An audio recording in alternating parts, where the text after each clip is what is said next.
Good afternoon. My name is Cordelia Anthony, and I am a high school biology teacher here at Farmingdale High School.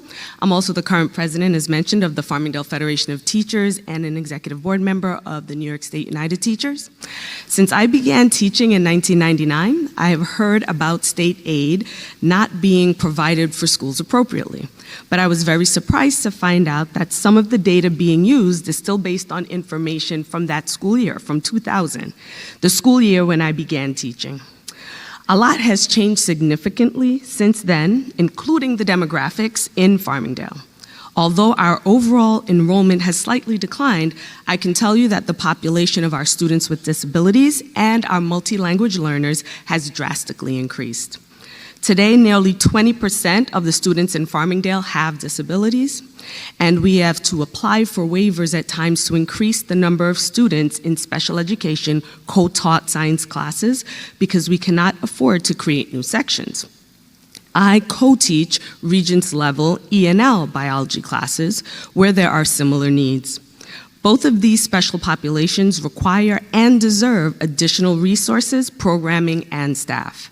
Instead, due to limited resources, we often see increases in class sizes, which we know make it harder for our devoted teachers to provide individualized support. On top of that, we have seen a significant spike in students who need mental health services, especially since COVID. We have some of the most wonderful psychologists and social workers on our staff, but we need more dedicated mental health staff and services that are accessible when children need them.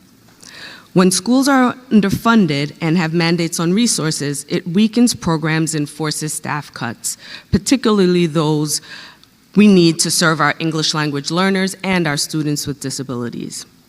In Farmingdale, we have had staff retire that are not always replaced because of those cuts.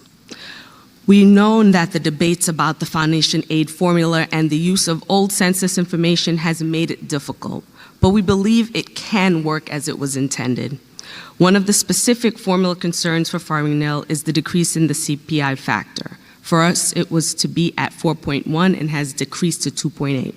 As you know, the CPI is one of the factors used to determine how much more foundation aid districts will get.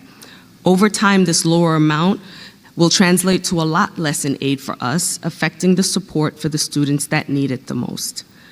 We were just starting to see the effects of what meeting some of the proper funding requirements could look like. We're excited about the future when we think of getting the resources to properly support our English language learners, our students with disabilities, and all our general students. Now, though, we are already worried about having to go back to not being funded appropriately.